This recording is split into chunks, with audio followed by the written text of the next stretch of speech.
कोल्हापुरातील मंगळवार पेठ परिसरातील मंगेशकर नगर नजीक एका घरात भलं मोठं कासव आढळून आल्यानं परिसरात एकच चर्चा रंगली।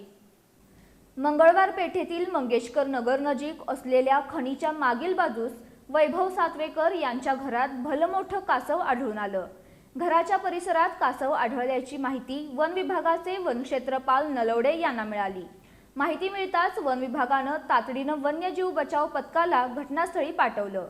वैभव सातवेकर यांच्या घराच्या मागील बाजूस असलेल्या खणी परिसरात हे कासव आढळून आलं। याची माहिती मिळताच वन विभागानं तातडीने वन्यजीव बचाव पथकाला पाचारण केलं। वन्यजीव बचाव पथकातील ओमकार काटकर यांनी कासवाला कोणतीही इजा न होता सुरक्षितपणे रेस्क्यू केलं। त्यानंतर वन विभागाच्या डॉक्टरांकडून कासवाची तपासणी करण्यात आली। तपासणीनंतर कासवाला त्याच्या नैसर्गिक अधिवासात सोडण्यात आलं।